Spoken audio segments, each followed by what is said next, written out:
If you are asking questions, be open to listen. I tell my kids, it's not about knowing the answers. It's about asking the right questions.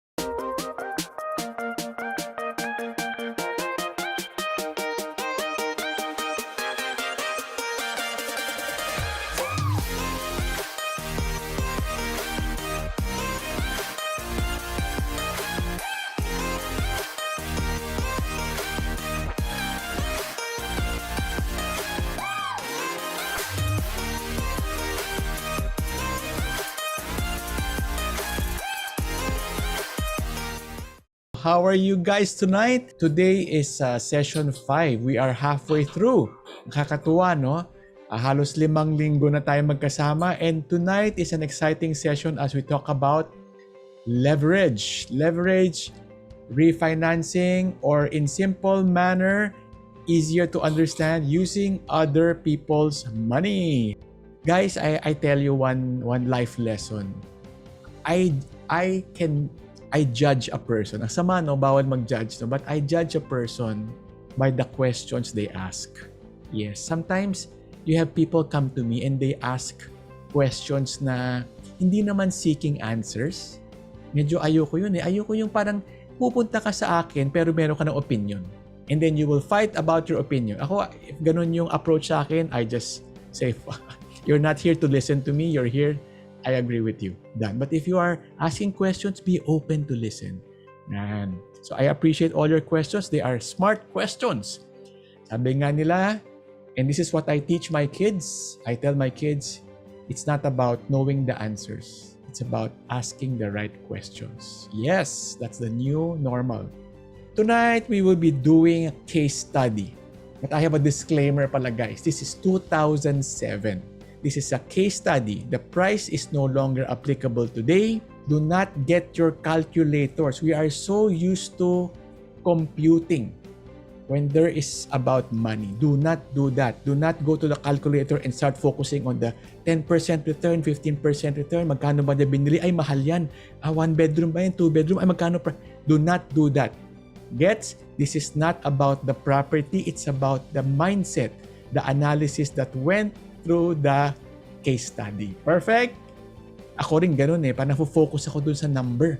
And when the teacher is asking me, so Carl, 25,000 divided by 4, how much that in 1 year? Tuwang-tuwa ako pag nasasagot ko. Do not be happy. Do not do that. This is not a math class. This is a business property class. Situations are now different. Supply and demand is now different. Market prices are different. Rental prices are different. There is now work from home na wala before. There is COVID today. The technology today is different. There is Zoom. There are MS Teams. And of course, globalization is happening right now. 2007, hindi pa masyado. The payment that you made, I tell you, is not a big amount. It will not make me rich, whatever. But for me, I just want the people in my room to be at least willing to sacrifice a little bit. And then I feel that you deserve to hear all the case studies.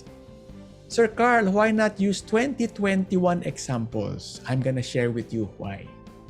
Because alam ko, kilala ko na kayo.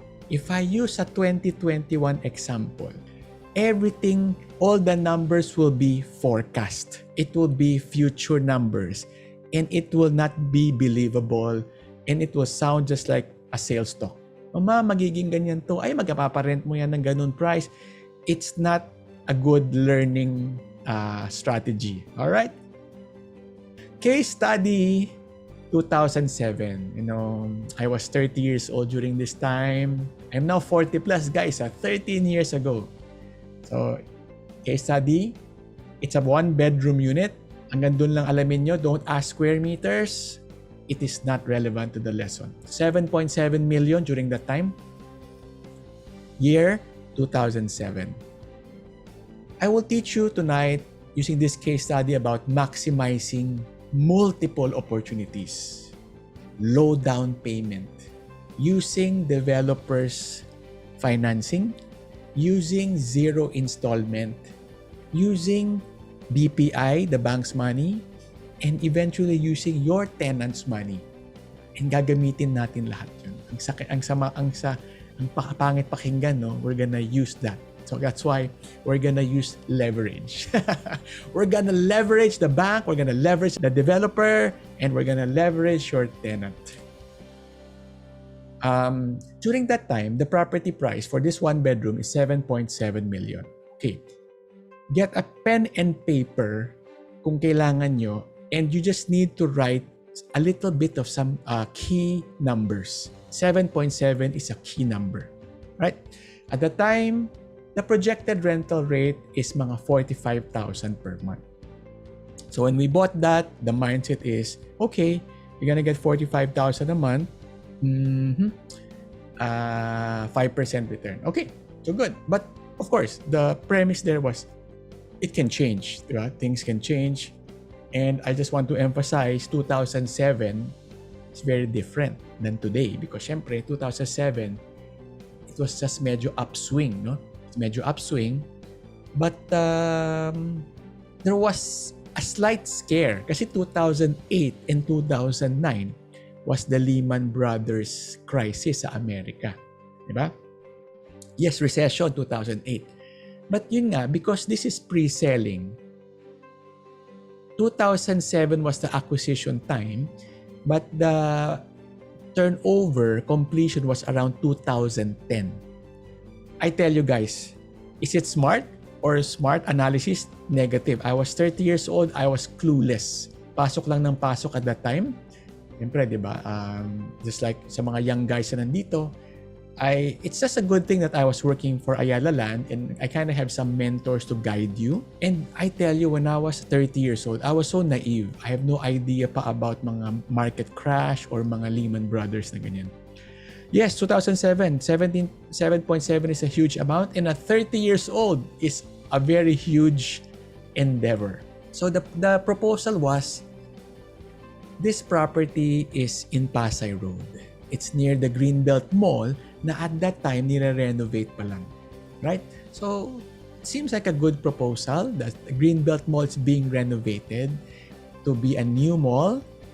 Hindi ko na ma-remember anong Greenbelt dati. I think parang may Saisaki, may Ansons, may car repair shop at that time.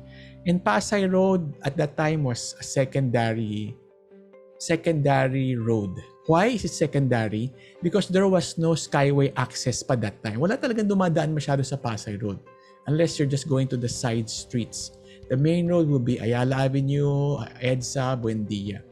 In 2007, guys, there was no skyway yet. But there's a story that the skyway will come and there will be an entry sa Pasay Road.